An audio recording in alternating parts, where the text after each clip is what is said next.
So here we have the 11.1 video for AP Stats. We got this one and one more left for the year. So here we're looking at ChiSquare and categorical data.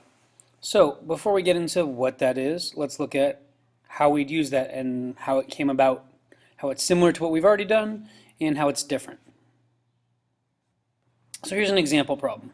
A casino thinks one of the employees is switching dice out to help people she knows win. In this game, just to simplify it, a high roll is preferable for the player, with a 6 being the highest a player can roll. So here we have the rolls, and we have the number of times, the counts, the number of times those rolls have occurred. Is this evidence that she is cheating? So that's what we're going to be looking into here. Now, what's the big difference here? Well, in this case, we don't have a quantitative variable. You can think about the rolls as categories. Yes, they have numerical values, but essentially a 1 is just a category and the number of times it comes up. So we're going to see if it was a fair die, what would we expect? So because this isn't quantitative, it's going to work a little bit differently than it would for a quantitative variable because this is categorical. So when we're looking at a significance test, we're not going to be seeing the distance of one sample statistic. It's kind of like looking at our total distance of all of these. So what would we expect these counts to be, and what are they? So here's the roll, 1, 2, 3, 4, 5, 6. Here's the number of times it occurred. How many times did you expect it to occur? Think to yourself. If it's a fair die with 6 outcomes, what's the probability of getting any one of these if it's quote-unquote fair? So I added up my total observed counts. We call these observed because they're what actually occurred. And I got 344. So the die was rolled 344 times. If it's a fair die, we'd expect each roll to have an equal opportunity of occurring, which would be 1 out of 6 since there's 6 opportunities. So our expected count would be the probability times the number of the sample size. So with 344 rolls, I'd expect each one to come up about 57 1/3 times. Now here's something important. We can't actually have 57 1/3 because a roll is a discrete variable. You can't have a fraction of a roll. You can't halfway roll a die. You either roll it or you don't, so you'd only get whole numbers. It's not continuous, it's a discrete variable. So that's one thing to consider as we're doing this problem. However, it's not like 37 is just at 57 or 58. That looks a good distance below 57 1/3, whereas 89 looks a good distance above. So right now, does this look like it could happen by chance, due to chance variation? Or does it look like it'd be so unlikely that we could say it's not plausible? And in that case, we'd be saying that this indicates cheating. If we're saying that it's not plausible, remember that's like saying that's a very low p-value. The probability of it really being fair, 1/6 occurrence of each, and getting these values, what's that probability? That we'd get these values if we really should get these. So I'll jump back to our problem in just a second.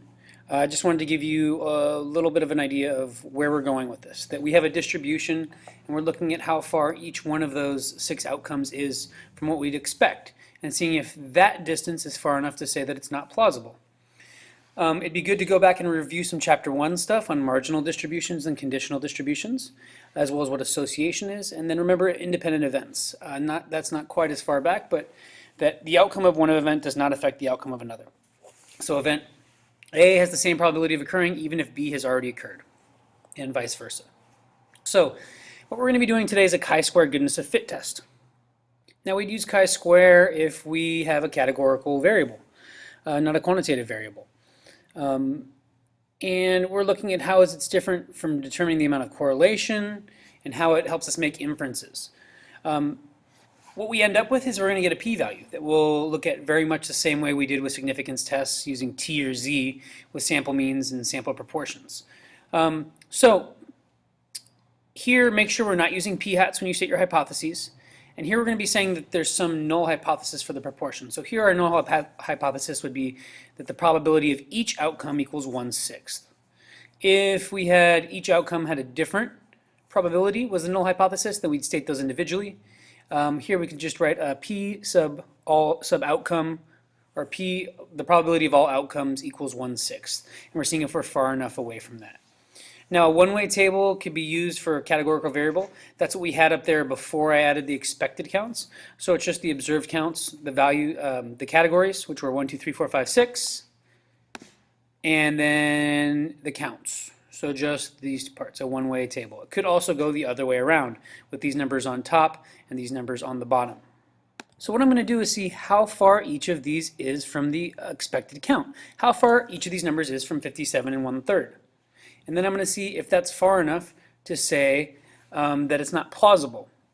Now remember, when we want to know an absolute value like how far something is, what we've done before, like with standard deviation, is go ahead and determine the distance and then square it. Since we're not interested in whether it's above or below, just far enough away. So in this case, if the low rolls were far enough away below and the high rolls were far enough away above, that's what we'd be interested in.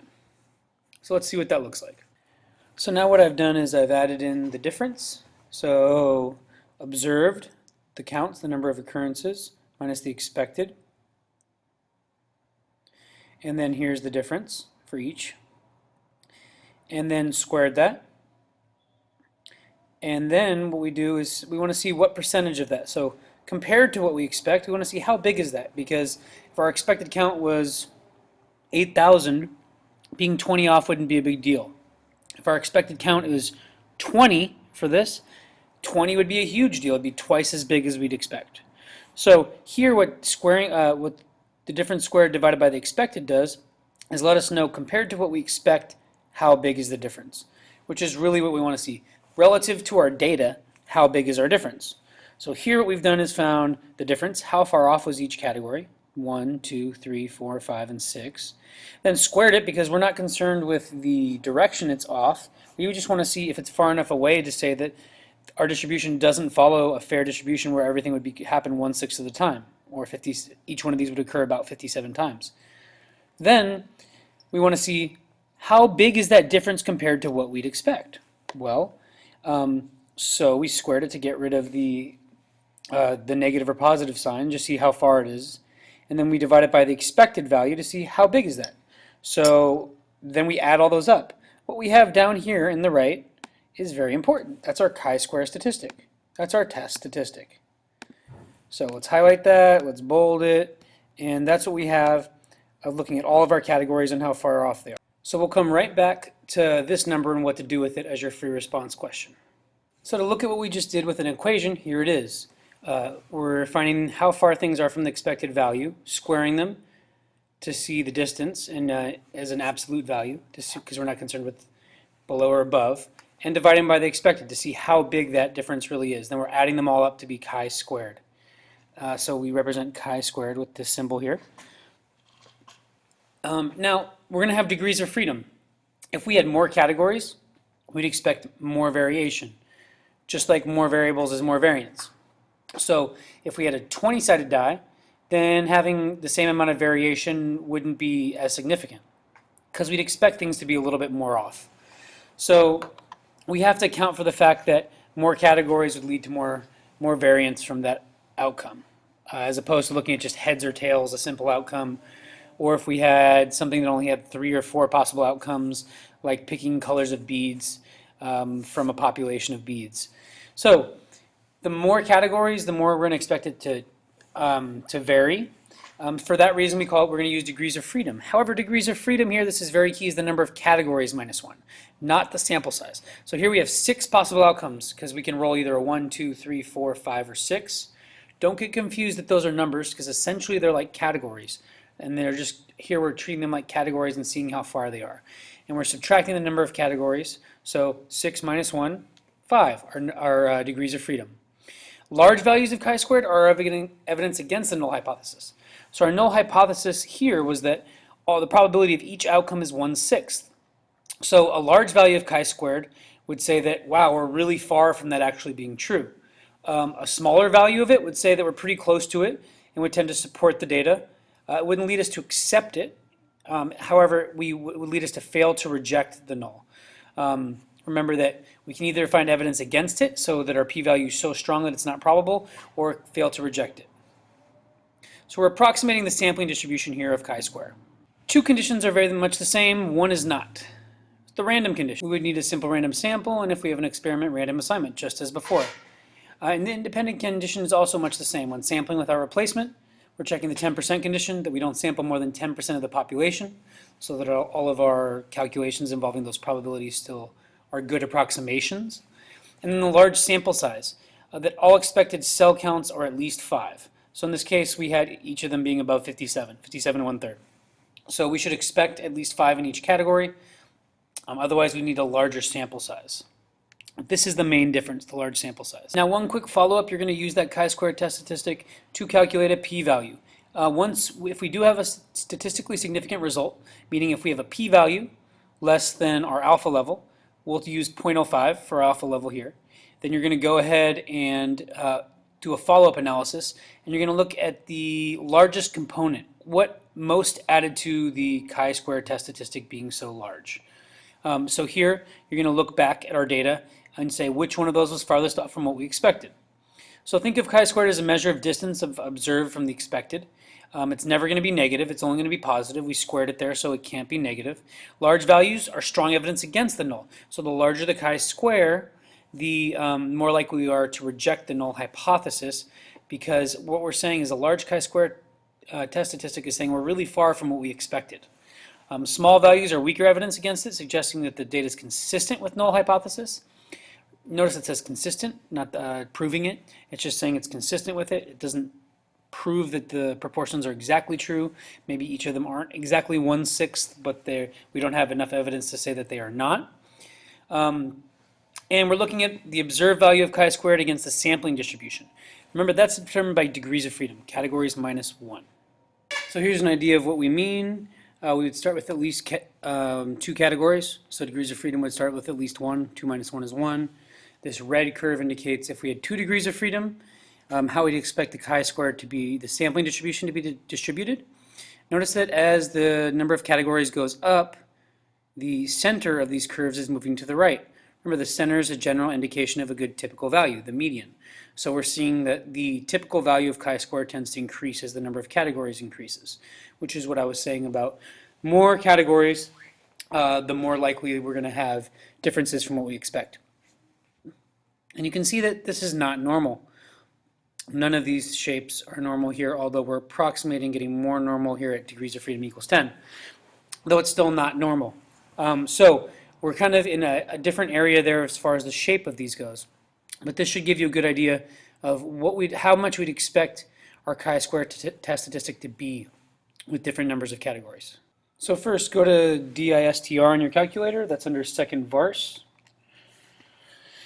You enter the chi-squared CDF function. That's what you want to look for. You're always going to put the chi-square first because we can only have a positive value, so it's always going to be our lower bound. Our upper bound is always going to be a big number. I suggest just hitting 9 a bunch of times, like 9, 9, 9, 9, 9, 9, 9. And then the degrees of freedom. How many degrees of freedom do we have here if there's 6 possible categories? You can also enter this into L1. So like here I entered counts into L1, expected into L2, and used L3, 4, and 5 to do it, calculate it by hand. Or on some calculators you can enter them into L1 and L2 and go to stat tests and do a chi-square goodness of fit test.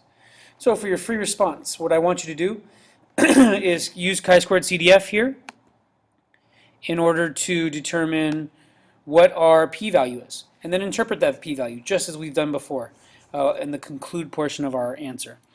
So would we reject? Would we fail to reject? Remember, we'll never accept. Even if it's consistent with our data, that doesn't mean we're accepting the null.